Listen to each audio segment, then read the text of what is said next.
दोस्तों नमस्कार। नरेंद्र मोदी का गुब्बारा अब फूटने वाला है।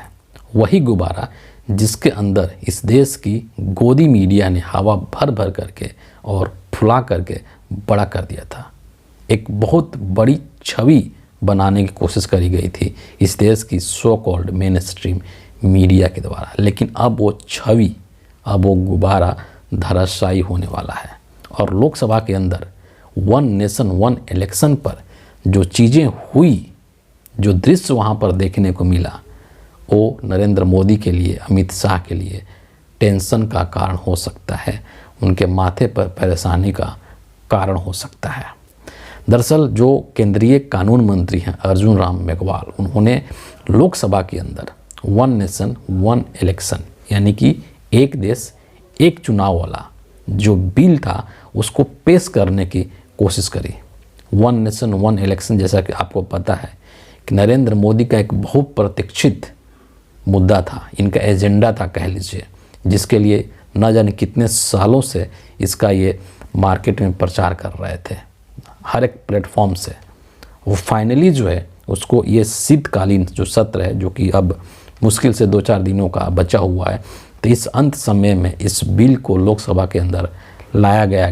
तो फाइनली इस बिल को लोकसभा के अंदर लाया गया अर्जुन राम मेघवाल के द्वारा। और इस बिल को जब लाया गया तो पहली बात तो ये बिल लाने के लायक है कि नहीं है, इसी चीज़ को लेकर के डिबेट हो गया।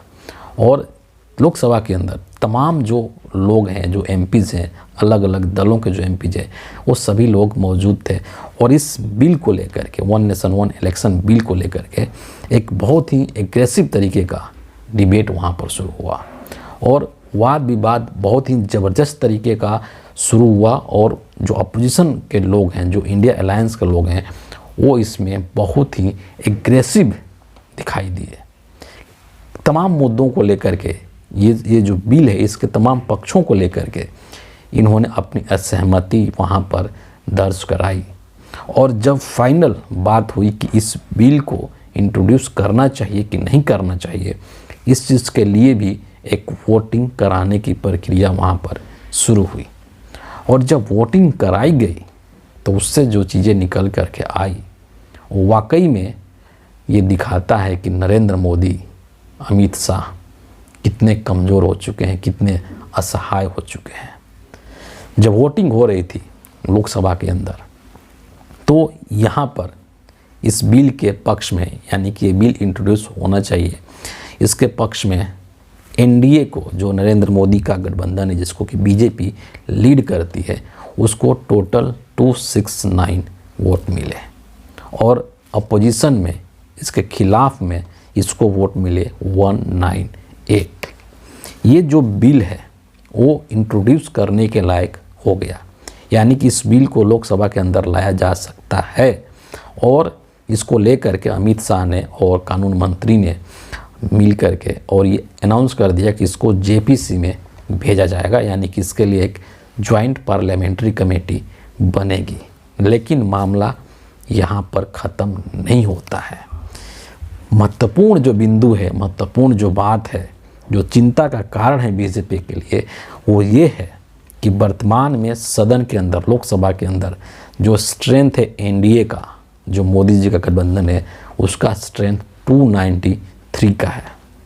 और वोटिंग जो पड़ी वो 269 पड़ी, यानी कि एनडीए के जो 24 सांसद थे, जो एमपी थे, वो वहाँ पर अनुपस्थित थे, प्रेजेंट नहीं थे।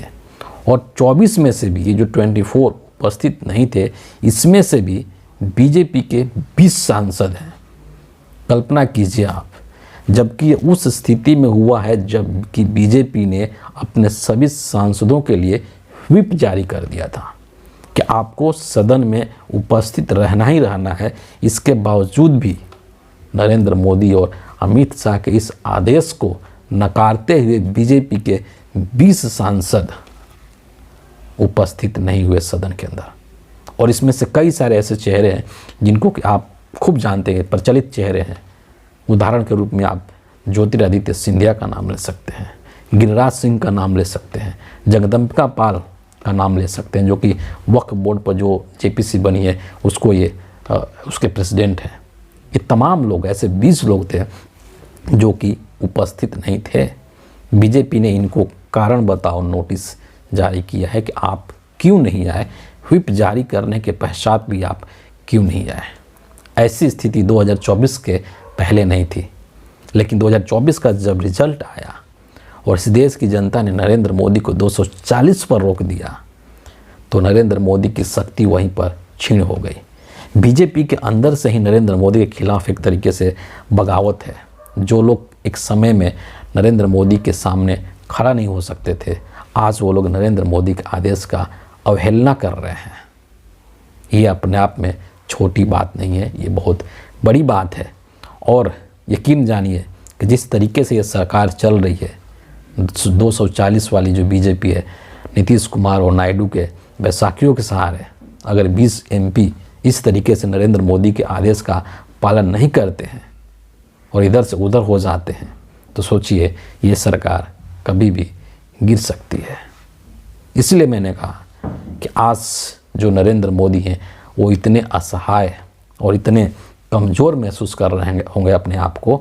उसका एक और उदाहरण है, जब नरेंद्र मोदी का ये इतना बहुप्रतीक्षित एजेंडा था, 1 नेशन 1 इलेक्शन को लेकर के नरेंद्र मोदी ने कितना ढिंढोरा पीटा इस देश के अंदर, ये किसी से छुपा हुआ नहीं है। तो जब इतने महत्वपूर्ण एजेंडे के ऊपर, इतने महत्वपूर्ण इनके लिए ये मुद्दा था और उस पर जब लोकसभा के अंदर डिबेट हो रहा था, डिस्कशंस हो रहा था, वोटिंग हो रहा था, तो नरेंद्र मोदी खुद लोकसभा के अंदर प्रेजेंट नहीं थे। क्योंकि नरेंद्र मोदी को ये चीज़ पता है कि ये जो बिल है 1 नेशन 1 इलेक्शन, ये कभी पास हो ही नहीं सकता है लोकसभा से और राज्यसभा से। कारण ये है कि इसके लिए संविधान संशोधन की ज़रूरत पड़ेगी और संविधान संशोधन करने के लिए 2/3 बहुमत की ज़रूरत पड़ेगी। नरेंद्र मोदी के पास वो बहुमत ही नहीं है। मैं आपको आंकड़ा छोटा सा जो लोकसभा का है वो शेयर कर देना चाहता हूँ कि लोकसभा का अभी जो स्ट्रेंथ है वो 543 का स्ट्रेंथ है और 543 के स्ट्रेंथ के अकॉर्डिंग जो 2/3 जो बहुमत का आंकड़ा है वो बनता है तकरीबन 362। सोचिए, यानी कि इस बिल को पास कराने के लिए नरेंद्र मोदी के पास 362 सांसद MPs होना चाहिए और नरेंद्र मोदी के पास कितने हैं? 240। इंडिया का कुल मिला लिया जाएगा तो 293। उसमें भी कितने सारे ऐसे लोग हैं जो हो सकता है कि ऐन मौके पर धोखा दे दें, लेकिन चलो मान लेते हैं कि 293 लोग इनको सपोर्ट कर देंगे, फिर भी ये 362 से काफ़ी नीचे है और इसको नरेंद्र मोदी लोकसभा के अंदर और राज्यसभा के अंदर कभी पास नहीं करा पाएंगे।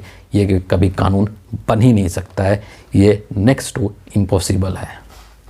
तो एक सवाल जो सबके दिमाग में आएगा कि जब नरेंद्र मोदी को पता है कि ये बिल कभी पास नहीं हो सकता है, कभी कानून नहीं बन सकता है, तो क्यों इस बिल को लेकर के इतना ढिंढोरा पीटा गया, क्यों इसको इस विंटर सेशन के लास्ट मोमेंट में लाया गया? इस पॉइंट पर मैं आऊँगा, लेकिन इसके पहले 2-3 चीज़ें हैं जिसको कि यहाँ समझना बेहद ज़रूरी है कि ये जो 1 नेशन 1 इलेक्शन बिल है, इसको लेकर के और न सिर्फ हिंदुस्तान की जो पॉलिटिकल पार्टीज़ हैं वो इसका विरोध कर रही हैं, बल्कि हिंदुस्तान के जो भी बुद्धिजीवी वर्ग है, जो भी एकेडमिक्स जगत के जो लोग हैं, वो तमाम लोग, जो ब्यूरोक्रेसी के जो लोग हैं, वो तमाम लोग इस बिल के विरोध में हैं और इसके पीछे सॉलिड कारण है, बहुत ही ठोस कारण है जिसके वजह से कि इस बिल का विरोध किया जा रहा है। सबसे जो पहला चीज़ है कि ये जो बिल है 1 नेशन 1 इलेक्शन, ये संविधान के बेसिक स्ट्रक्चर के खिलाफ जाता है, यानी कि एक तरीके से ये एक गैर संवैधानिक बिल है। दूसरा चीज़ कि जो हमारे देश के अंदर एक फेडरल स्ट्रक्चर है उसके उल्लंघन करता है ये बिल, उस फेडरल सिस्टम ऑफ गवर्नमेंट का उल्लंघन करता है ये बिल। तीसरी चीज़ कि हिंदुस्तान के अंदर जो क्षेत्रीय पार्टियां हैं, जो रीजनल पार्टीज़ हैं, उनकी शक्तियों को कमतर करता है ये बिल, उनको एक तरीके से ख़त्म कर देगा ये बिल।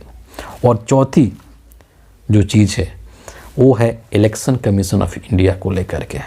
इस बिल के माध्यम से Narendra Modi election commission of India को बहुत अथाह शक्ति दे देना चाहते हैं और आपको पता है कि इलेक्शन कमीशन ऑफ इंडिया किस तरीके से काम करता है। वो सरकार के इशारे पर, नरेंद्र मोदी के इशारे पर काम करता है।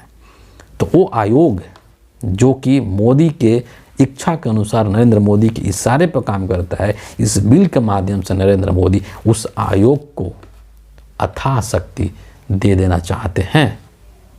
और आखिरी चीज़, ये जो बिल है हिंदुस्तान जैसे एक वास्ट कंट्री के लिए बहुत ही अव्यवहारिक बिल है। प्रैक्टिकल ग्राउंड पर इसको आप अप्लाई नहीं कर सकते हैं।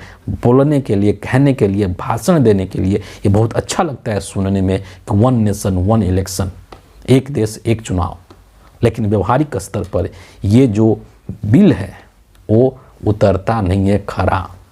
आप हिंदुस्तान जैसे बड़े देश में, जहाँ पर कि सालों भर कोई ना कोई चुनाव होते रहता है, आप देश के अंदर इतने राज्य हैं, राज्यों के अंदर विधानसभा की चुनाव होते रहते हैं, तो उनके साथ आप जो पार्लियामेंट है, जो लोकसभा का चुनाव है, उसको आप कोऑर्डिनेट नहीं कर पाएंगे।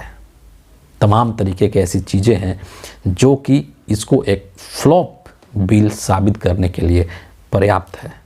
लेकिन इन सब चीज़ों के बावजूद भी नरेंद्र मोदी इस बिल को पेश कर दिए, उसके पीछे कारण है।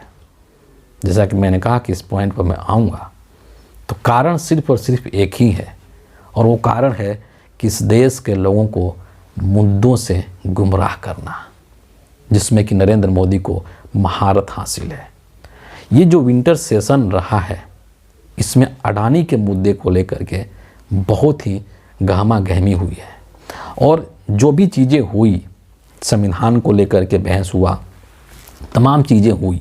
उसके बाद 3-4 दिन का वक्त था इस विंटर सेशन में, और इस 3-4 दिन के वक्त में भी नरेंद्र मोदी को पता था कि विपक्ष के लोग, खास करके राहुल गांधी और कांग्रेस पार्टी, अडानी वाले मामले पर चर्चा का डिमांड करेंगे, लोकसभा के अंदर भी और राज्यसभा के अंदर भी।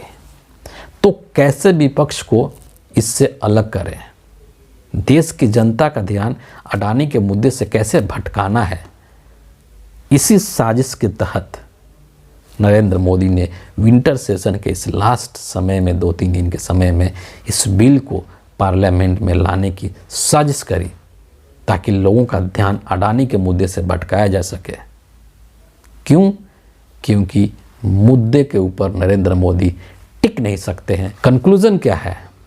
कंक्लूज़न यही है कि ये जो बिल है 1 नेशन 1 इलेक्शन, ये एक व्यवहारिक बिल नहीं है। भारत जैसे राष्ट्र के लिए ये लागू नहीं हो सकता है, लेकिन देश के लोगों को मुद्दों से भटकाने के लिए नरेंद्र मोदी जानबूझ करके इस बिल को संसद में लाने की कोशिश की है। तो फिलहाल इस वीडियो के लिए इतना ही है। आप सभी का बहुत बहुत धन्यवाद।